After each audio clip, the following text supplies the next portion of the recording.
"You look tired, sir," the little girl on the plane remarked, unknowingly setting in motion a series of events that would forever alter the CEO's life. Nathan Hale, ever the picture of executive polish, adjusted his navy wool coat as he navigated the cramped aisle of the overbooked flight from Seattle to Boston. A red-eye, his least favorite kind. The first-class cabin was fully booked, leaving him relegated, much to his suppressed irritation, to a seat in economy. 18C, a window seat. He squeezed past a couple bickering over scarce overhead bin space and settled into his seat, exhaling slowly as he sank into the worn fabric. The hum of engines preparing for takeoff filled the cabin, mirroring the white noise in his head after an exhausting week dominated by boardroom skirmishes and relentless press inquiries. He looked every inch the high-powered CEO. Impeccably tailored slacks, gleaming leather shoes, a timepiece that could easily cover someone's monthly rent. But his face told a different story. The fine lines etched around his eyes, the palpable tension in his jaw, the almost imperceptible slump of his shoulders. He appeared a man running on fumes. He retrieved a folded newspaper from the seat pocket, but his eyes merely scanned the page, failing to register a single word. His mind was already shutting down, seeking respite. Then came the patter of tiny feet. A little girl, no more than 3 years old, dressed in a vibrant pink dress and sporting a green turtle-shaped backpack, materialized beside him, her eyes wide with innocent wonder. "That's our seat, Mommy. Look, it has a window." She scrambled into the middle seat with an enthusiasm that only a child could muster for air travel, her small shoes kicking playfully against the seat in front of her. Nathan offered a polite, albeit weary, smile and turned to the window, hoping she would settle down. Then he heard the voice, gentle and inquisitive. "You look tired, sir." Nathan turned slightly. The girl was gazing up at him with large, earnest eyes, her tone devoid of mockery, filled only with genuine concern. He cleared his throat. "I'm fine," he replied tersely. She didn't seem entirely convinced, but she didn't press the issue, simply smiled faintly and settled in, swinging her legs as she rummaged through her backpack. To his surprise, she didn't fuss or whine. She looked around with quiet fascination, her small fingers clutching the straps of her bag, which seemed slightly too large for her delicate frame. Nathan glanced at her again. She had soft blonde curls that bounced with her every move, and cheeks plump with youthful exuberance. Her dress, though wrinkled from travel, was clean. A small stuffed bunny peeked out from her backpack's zipper. In the aisle seat, her mother had already drifted off to sleep, her head tilted to the side, wavy blonde hair cascading over her shoulder. Her features were soft, but etched with exhaustion. She looked young, far too young to carry such weariness in her face. Her arms were folded protectively over her purse, her breathing deep and even, the kind of sleep born of sheer fatigue. The girl looked at her mother, then back at Nathan. She held out something, half a chocolate chip cookie wrapped in a napkin. "For you," she said simply. He blinked, taken aback. "No, thank you," he replied. Her brow furrowed slightly. "You can have it. I have more." Nathan hesitated. Something in her open, unaffected demeanor made it difficult to refuse. He took the cookie. "Thank you," he said quietly. She smiled as if that single word had made her entire day. He took a bite. Sweet, crumbly. The plane began to taxi. The lights dimmed. Nathan leaned back, closing his eyes. The girl adjusted herself, leaned her head against the armrest, and hugged her stuffed bunny. Her mother remained asleep, her chest rising and falling in a steady rhythm. Nathan opened his eyes once more, glancing at the small figure beside him. A strange warmth settled in his chest, unfamiliar, yet not unwelcome. For the first time in a long time, someone had looked at him and simply seen him, not the suit, not the company, just a tired man. And that someone was a little girl with a green backpack. The cabin lights dimmed as the flight leveled off above the clouds. Nathan sat still, his shoulders slightly stiff under the weight of the sleeping child. Sophie's tiny head had found its way to his upper arm after she handed him that half cookie, and he hadn't had the heart to move. Outside, the world had disappeared into darkness, punctuated only by scattered lights glowing like distant memories. Beside him, the woman in the aisle seat stirred, her head lifting slowly. She blinked, disoriented, until she realized her daughter was no longer next to her. "Sophie," she said, her voice hushed but sharp with worry. Nathan gestured for silence, then pointed to the girl asleep against him. "She's okay," he said gently. "She fell asleep a little while ago." The woman, Elena, exhaled deeply. Her shoulders sagged. One hand went to her chest, then reached out to touch her daughter's back, just to be sure. "I'm so sorry," she said, her voice raspy. "I didn't mean to doze off. I must have been more tired than I thought." Nathan shook his head. "No harm done." She pushed back some tousled blonde hair and gave him an apologetic smile. Soft, a little embarrassed. "I just finished 3 overnight shifts. Got off work at 5 this morning. Came straight to the airport. Thought I could stay awake." He glanced at her, really looked at her. Young but weary, eyes lined from sleepless nights, faint circles beneath them. But her voice was warm, and the way she gently rubbed Sophie's back spoke volumes. "You work in healthcare?" he asked. "Yeah, nurse assistant, technically." "Temporary position?" He nodded, then looked down at Sophie, who shifted slightly in her sleep, a faint smile on her lips. "She's surprisingly good company," he murmured. Elena chuckled. "That's Sophie.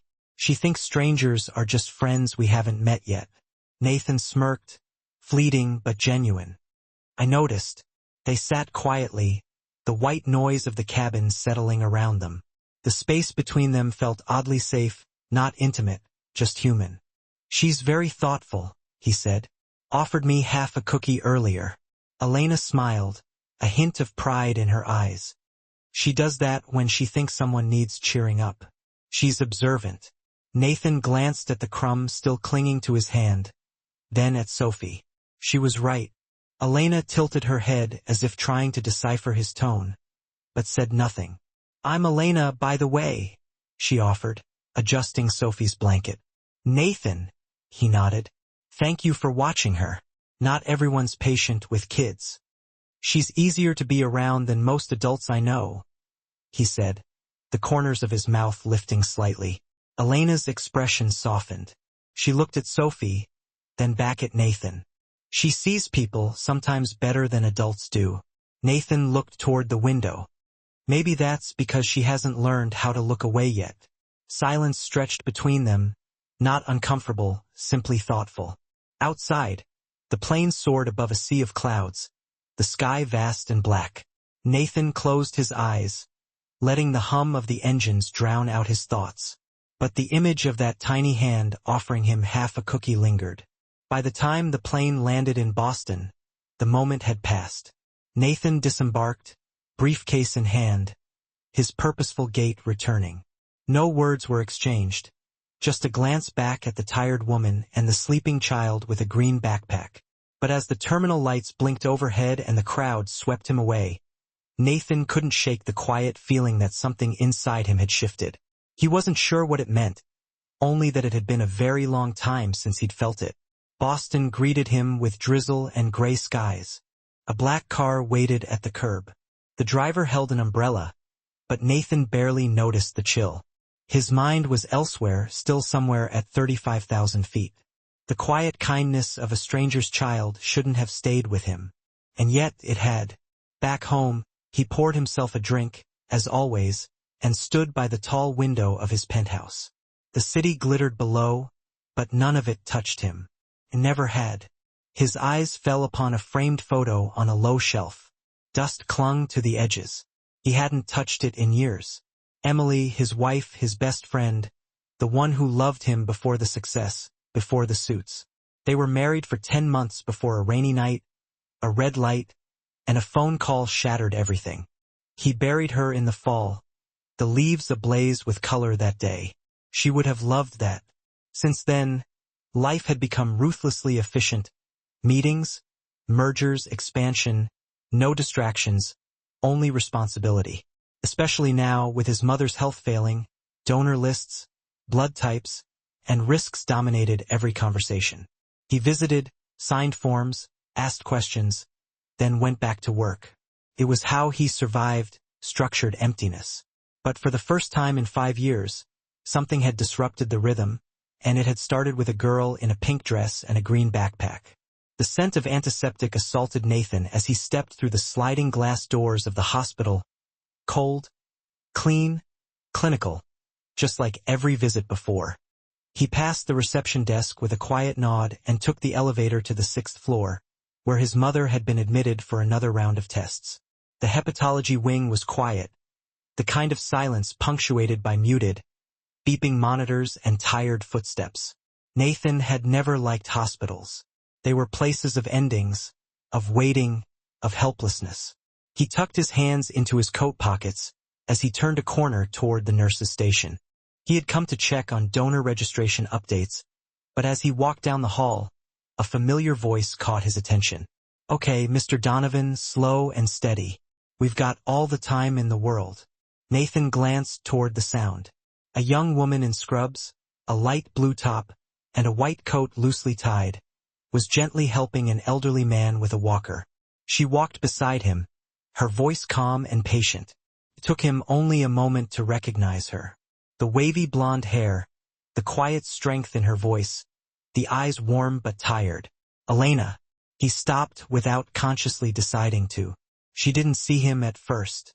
Her focus was solely on the older man, steadying his grip, adjusting his oxygen line. But then Sophie appeared from around the corner, waddling toward them with the unmistakable glee of a child who recognized someone special. "Uncle Airplane," she squealed. Nathan blinked, surprised. Sophie ran straight to him and wrapped her arms around his legs with surprising force. Her little pink shoes squeaked on the polished hospital floor. Nathan crouched slightly, caught between amusement and disbelief. "Hey there," he said, managing a genuine smile. Elena turned quickly at the sound, her eyes widening. She froze for a split second, caught between shock and embarrassment. "You?" she breathed, then recovered. "Hi." Nathan stood, nodding politely. "Elena, I didn't expect to see you here," she said, brushing a strand of hair behind her ear, clearly flustered. "Are you visiting someone?" "My mother," he replied. "She's being evaluated for a transplant. I come in a few times a week." Elena nodded. "I see." They stood in awkward silence before she motioned to the elderly man. "I should get Mr. Donovan back to his room," she said softly. Nathan stepped aside. "Of course." But Sophie clung to his leg again. "Wait, Mommy, can he come, too?" Elena sighed gently. "Honey, he's busy." "It's fine," Nathan said, surprising himself. He walked with them as Elena helped Mr. Donovan back into bed. She was gentle but efficient, and Nathan observed her with quiet curiosity. Once the patient was settled, she turned back to him and Sophie, who was now in a visitor chair playing with the stethoscope dangling from her mother's pocket. "You work here?" he asked. Elena nodded. "Just night shifts, mostly assisting. Sometimes mornings if someone calls in sick." "You're not a registered nurse?" Her lips tightened slightly. "Not officially. I was in med school, Harvard." Nathan's brows lifted. "That's impressive." She gave a small, dismissive shrug. I dropped out in my 2nd year. Things got complicated." His eyes flicked to Sophie. Elena followed his gaze and nodded. "Yeah," she said. Her father wasn't part of the plan. Neither was raising a child alone, working 2 jobs, or barely scraping by. She didn't sound bitter, just tired. Honest. Nathan's voice softened. "That's a lot." "It is what it is," she replied. "I'm not ashamed, but this isn't where I thought I'd be." He looked at her, no pretense, no dramatics, just quiet strength beneath the fatigue. Then she said it almost under her breath. "This is just temporary," she whispered. "I used to dream of being a surgeon." Her eyes flicked up to his, and for a second, Nathan didn't know what to say. He only knew he understood dreams left behind, plans rewritten by loss. He saw her in a new light, not just as Sophie's mother, but as someone who had carried broken dreams with grace, someone who kept going, and something shifted in him again. Maybe fate didn't come with grand announcements. Maybe it just walked quietly beside you in scrubs and sneakers, holding a little girl's hand. The days following their unexpected reunion passed in quiet rhythms. Nathan found himself visiting the hospital more often, not just for updates on his mother's condition, but because something about that hallway, that moment, lingered. Elena never asked for anything. She moved through her shifts with a steady focus on the patients, on Sophie, on keeping everything from falling apart. But Nathan noticed things. The medical textbooks she read during breaks were old and worn. The notes scribbled on napkins and scraps. The way her hands trembled when she thought no one was watching. One afternoon, after a particularly grueling board meeting, Nathan left a small bag at the nurse's station. Inside were 2 pristine anatomy reference books from his university days, highlighted and bookmarked like new. No note, no signature. The next morning, she found him waiting outside the coffee stand in the lobby. "You left those, didn't you?" she asked. He shrugged. "They were just sitting on my shelf." She smiled, a quiet, hesitant smile. "Thank you." It became a pattern. Nathan connected her with a retired Harvard professor who had once spoken at a fundraiser, arranging a brief meeting under the pretense of a casual visit. No promises, no pressure. Elena didn't protest, but she never asked for more. Meanwhile, Sophie grew increasingly fond of him. She insisted on calling him Uncle Star, after Elena told her a bedtime story about stars guiding people home. Each evening, without fail, Sophie video called him to say goodnight. Nathan, who once ignored personal calls, now set reminders so he wouldn't miss them. He listened to her sing off-key cartoon songs, watched her show-off drawings of Dr. Mommy, and once even wore a crown she made from napkins and tape. Her affection disarmed him. It melted barriers he thought were permanent. Still, Nathan kept his distance. He never reached for Elena's hand, never lingered too long in her gaze, because deep inside, guilt still sat in his chest like a stone. One evening after a late meeting, Nathan returned to the hospital to drop off insurance forms. The halls were dim and quiet. On his way out, he passed the staff break room and paused. The door was slightly ajar. Inside, Elena sat on a bench, still in her scrubs, her hair a little messy, her shoes kicked off. Sophie lay curled up in her lap, fast asleep, her pink dress rumpled, her green backpack on the floor. Elena hummed softly, rocking slightly, her arms wrapped around her daughter. She looked exhausted, but peaceful in a way Nathan had never seen. He stood there for a long moment, unnoticed. Then quietly he stepped inside. Without a word, he removed his coat and gently draped it over her shoulders. She stirred, her eyes fluttering open. "I didn't mean to wake you," he whispered. She blinked, registering him. "I must have dozed off. I was waiting for her to settle." He crouched beside them. "I'll sit with her. You rest." She looked at him, tired, surprised, grateful. Then, too weary to resist, she leaned back and closed her eyes. Nathan sat on the floor beside them, legs crossed, arms resting on his knees, watching Sophie's quiet breathing. A few minutes later, a nurse passed the doorway and stopped. She was older, gray-haired, with kind eyes. She took in the scene. Elena sleeping under Nathan's coat, Sophie in her arms, and then looked at Nathan. She smiled, a deep, knowing smile. "No one has ever done that for her," she said, just above a whisper. Nathan said nothing, but something inside him twisted and softened all at once. And for the first time in years, he allowed a thought to surface, clear, terrifying, and true. Maybe he didn't want to be alone anymore. Nathan sat alone in his office, late evening shadows stretching across the floor-to-ceiling windows. A stack of quarterly reports sat untouched on his desk. His laptop screen glowed with an open internal HR database, his fingers hovering over the keyboard, hesitating. He hadn't meant to look into Elena's file, but ever since their conversation, her soft whisper, "I used to dream of being a surgeon," had stayed with him like a weight he couldn't shake. He typed her name slowly, Elena Brooks. One result appeared. An application to Hawthorne Memorial, one of the private hospitals under his company's umbrella, dated nearly 2 years ago. It had been marked rejected, insufficient credentials, background inconsistency. Nathan frowned. He clicked through the notes. Left Harvard Med in year 2. Single mother. No references. Possible disciplinary gap. No mention of her clinical grades. No follow-up. No interview. His jaw tightened. He checked the approval chain. It had been processed by an entry-level HR manager. A rubber-stamp decision, devoid of nuance or context. Nathan sat back, rubbing his temple.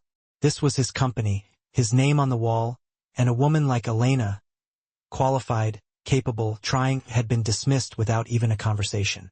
The guilt crept in quietly. The next day, Nathan requested a review of the hiring protocols across all medical affiliates. Quietly, discreetly, he proposed a new initiative. A retraining and support program for medical candidates who had paused their education due to life circumstances. No press releases, no headlines, just a fix, starting with Elena. He didn't tell her, but the news found her anyway. She showed up at his office 2 days later, her face pale, her jaw tight. "You went through my file," she said, no greeting, no smile. Nathan stood slowly. "Elena, you thought I wouldn't find out? That I'd just say thank you and feel grateful?" He took a breath. "I was trying to make it right." Her eyes burned. "By what? Pulling strings? You think I want pity? A fast pass because I had a baby?" "No," he said firmly. "Because you deserve a fair shot, and you didn't get one. I don't need saving, Nathan." He stepped toward her, but she backed away. "I trusted you," she said, her voice breaking. "But this feels like charity." Nathan watched her walk out the door. That night, the world felt colder again, until his phone rang just after midnight. It was Sophie's name flashing on the screen. Elena must have used her daughter's tablet to call. When he picked up, he heard coughing, then Elena's panicked voice. "Sophie's burning up, 103. I can't get her fever down. I don't know what to do." "I'm coming," Nathan said without hesitation. He was out the door in 5 minutes. When he arrived at Elena's apartment, she looked more shaken than he had ever seen her. Sophie lay flushed on the couch, her cheeks red, her eyes glassy. Nathan took one look and scooped the little girl into his arms. "We're going to the hospital," he said. Elena didn't argue. Hours later, Sophie was resting in a pediatric room, her fever finally dropping after treatment. Elena sat beside her, her head in her hands, silent. Nathan pulled up a chair next to her. "I'm sorry," he said softly. "I should have asked you first. I should have trusted that you'd want to fight your way back on your own terms." She nodded slowly, tears brimming but not falling. I've spent so long doing everything alone. I didn't know how to let someone help without feeling small." He looked at her then, not the nurse's assistant, not the tired mother, but the woman who still dreamed of being a surgeon. "You're not small, Elena. You're the strongest person I've met." She turned to him, her eyes full of something fragile. And for the first time since Emily, Nathan reached out slowly, deliberately, and took her hand. The hospital room was quiet, save for the soft beeping of machines and the steady hum of filtered air. Nathan sat beside the bed, staring at the frail figure lying under the white sheets. His mother, Irene Hale, had always been a force, sharp-witted, fiercely independent. A woman who raised a son alone and taught him to build empires. But now, her skin was pale, her frame thinner, her breathing more labored with each passing day. The doctor's voice from earlier echoed in his mind. "We're running out of time. Her liver is deteriorating faster than expected. We need to find a match soon, or prepare for other outcomes." Nathan had spent the last 2 weeks calling every contact he had, pulling every string, but matches were rare, and live donors even rarer, especially for her uncommon blood type. He felt helpless, and Nathan Hale never felt helpless. That evening, as he sat in the hallway just outside her room, Elena approached quietly. She was still in scrubs from her morning shift, her hair pulled back loosely, tendrils falling around her tired face. "Nathan," she said gently. He looked up. "I did the test," she said. He blinked, confused. "What test?" She sat down beside him. The blood match for your mother.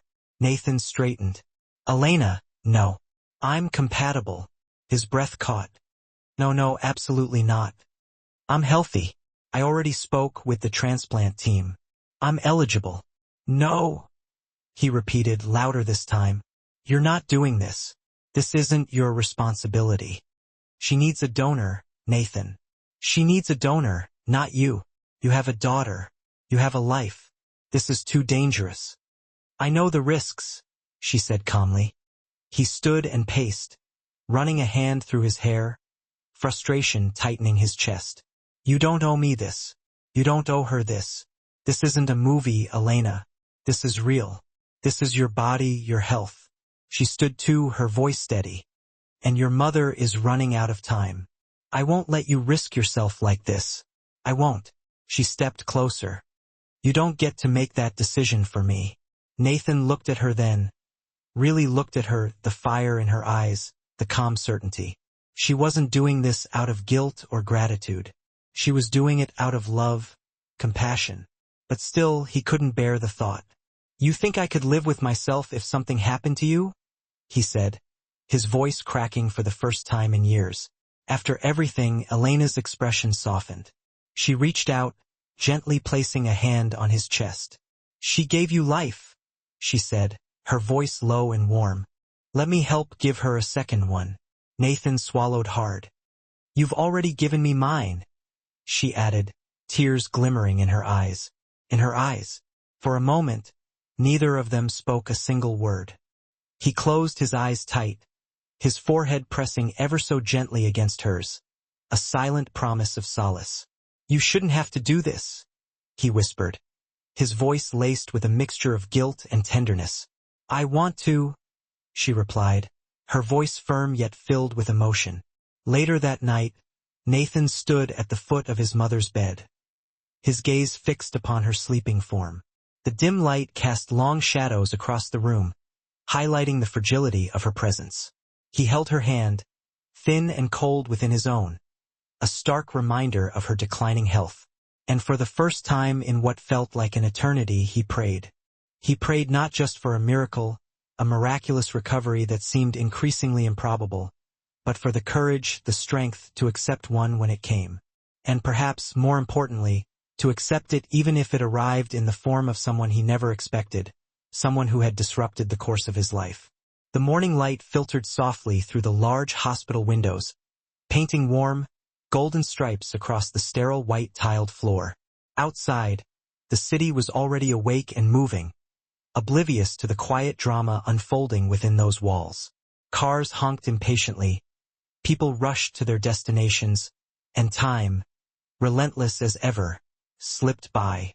But inside room 614, time had paused, suspended in a fragile bubble of hope and uncertainty.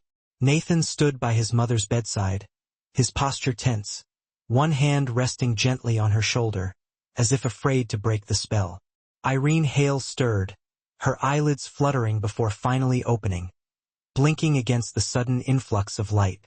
Her face was still pale, bearing the marks of her long battle, but her eyes, once clouded by fatigue and illness, now held a clarity, a spark of awareness that Nathan had not witnessed in months. Hey, Mom, he said softly, his voice thick with emotion. She turned her head slowly, her eyes meeting his, and then a faint smile, a delicate curve, curled on her lips. You're here, she murmured, her voice raspy but filled with warmth. And I'm still here. Nathan chuckled, a sound of relief escaping him through a breath he did not realize he had been holding. Yeah, you made it through, he replied, his eyes shining with tears. Her gaze drifted past him, focusing on the woman standing quietly in the doorway, her presence almost ethereal. Elena. Elena stepped forward, her movements hesitant, wearing her usual scrubs, her hair loosely tied back, strands falling softly around her face, framing her delicate features. Her movements were careful, measured. She was still recovering herself, still healing from her own wounds, but steady, grounded, her spirit unbroken. Irene reached out a weak hand, her fingers trembling slightly. Elena took it, her touch gentle and reassuring. "My girl," Irene whispered, her voice filled with affection. "My brave, foolish, wonderful girl." Elena laughed gently, her eyes glistening with unshed tears. "I'm just glad you're okay," she replied, her voice thick with emotion. "You saved my life," Irene said, her gaze unwavering. Then, looking over at Nathan, she added with a smile, a mischievous twinkle in her eye. "And his, too, even if he's too proud to admit it." Nathan rolled his eyes with a soft smirk, a playful expression, but his heart swelled with love and gratitude. Later that afternoon, he asked Elena and Sophie to meet him in the hospital's children's playroom. It was a colorful little space, a sanctuary of joy amidst the sterile environment of the hospital, filled with art supplies, teddy bears, and quiet corners where children could escape the harsh realities of their illnesses. Sophie skipped ahead in her signature pink dress, her green backpack bouncing with each step, a whirlwind of youthful energy. Nathan was already waiting inside, standing near a window, his expression unreadable. Elena paused in the doorway, a bit confused, her brow furrowed slightly. "You sure this is where you wanted to meet?" she asked, her voice laced with curiosity. He nodded, a small smile playing on his lips. "This room seems right," he replied, his gaze sweeping over the colorful surroundings.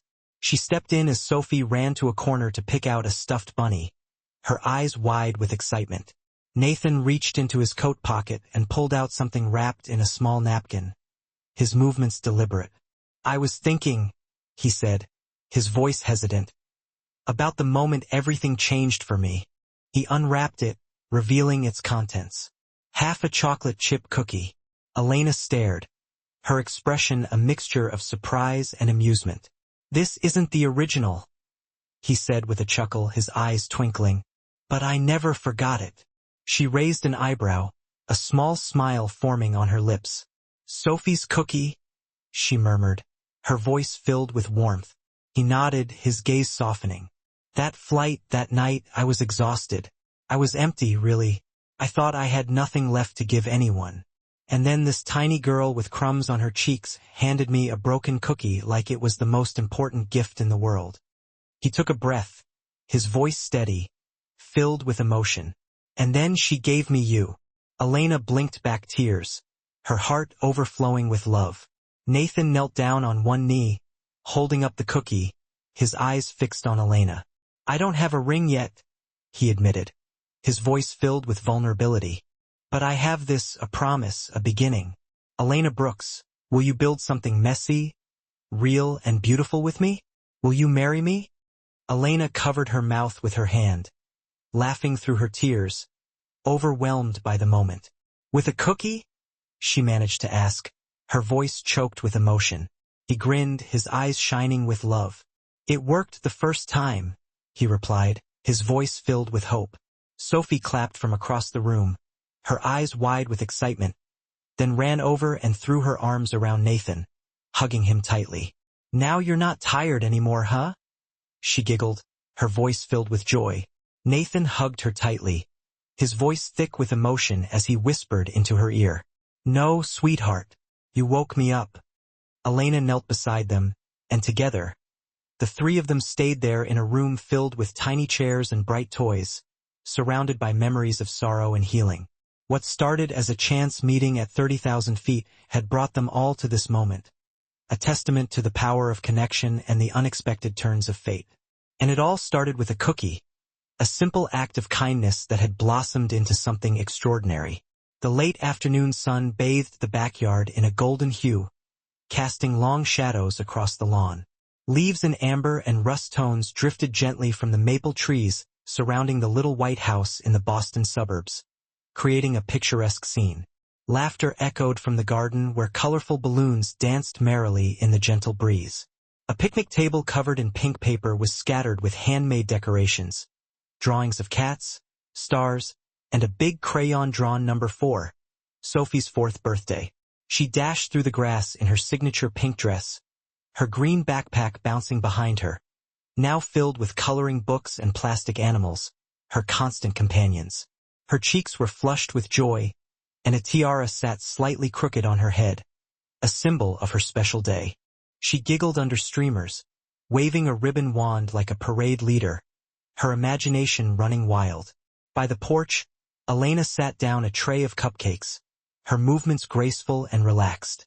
Her blonde hair was tied back in a loose braid, soft curls framing her face, highlighting her radiant smile. She looked brighter, less tired, more alive than ever before. Dressed in a white button-up and jeans, a stethoscope peeking out of her pocket. She was months away from finishing her medical degree, her dream within reach. A dream once lost was now within reach, a testament to her resilience and determination. Nathan stepped out with a gift wrapped in glittery pink paper. Sophie's pick, of course, in a navy sweater, sleeves pushed up, his expression relaxed and content. He looked more at ease than anyone could remember, his eyes filled with love and gratitude. He watched Elena for a moment, smiling, his heart overflowing with affection. Inside, Irene Hale helped Sophie frost cupcakes, her movements steady and confident. Her once pale face now warm with color, her eyes sparkling with joy. "Not too much, darling," Irene said, watching Sophie smear icing generously, a playful warning in her voice. "But maybe just a little more," she added with a wink. Sophie grinned, her eyes twinkling mischievously. "It's my birthday. We can break the rules, right?" she asked, her voice filled with excitement. "Absolutely," Irene replied, winking conspiratorially. As the sun dipped low, casting a warm glow over the scene, the small group gathered around a cake topped with 4 flickering candles, their faces illuminated by the soft light. They sang "Happy Birthday," their voices filled with love and joy. Sophie squeezed her eyes shut, made a wish, and blew out the candles in one joyful puff, her face radiant with happiness. Nathan leaned in, his eyes twinkling. "What did you wish for?" he whispered. Sophie grinned mischievously. "Cake for breakfast tomorrow," she exclaimed. He laughed, shaking his head playfully. "Dangerous thinking," he replied. Later, as twilight settled in and guests said goodbye, Nathan and Elena sat on the back steps, their hands intertwined, watching Sophie chase fireflies with a glowing jar, her laughter echoing through the night. "I still can't believe this is our life," Elena said softly, her voice filled with wonder. He nodded, his gaze fixed on Sophie, his heart overflowing with love. "I know," he replied, his voice filled with emotion. She rested her head on his shoulder, her body relaxing against his. "We almost missed it," she murmured, her voice filled with gratitude. "But we didn't," he replied, wrapping his arm around her, holding her close. They sat quietly watching Sophie, content in their shared happiness, surrounded by love and warmth. Then, like a memory come to life, Sophie ran across the lawn, her green backpack bouncing, her pink dress catching the breeze, her youthful energy boundless. She turned, waved, and shouted, "Come on, slowpokes," her voice filled with playful impatience. Nathan smiled, his heart swelling with love. That little girl who once handed him half a cookie at 30,000 feet had handed him something more, something invaluable, a reason to live again, to love again, to come home. And that's how a simple moment on a plane, a small act of kindness, changed 3 lives forever, weaving them together in a tapestry of love, hope, and healing. If this story touched your heart, don't forget to subscribe to Soul-Stirring Stories and hit the hype button to support more tales that heal and inspire. We bring you emotional, heartwarming stories that remind us of the power of love, kindness, and second chances. Thank you for being here. Until next time, stay hopeful and never underestimate the impact of a single act of compassion. Soul-Stirring Stories, stories that touch your soul. Music.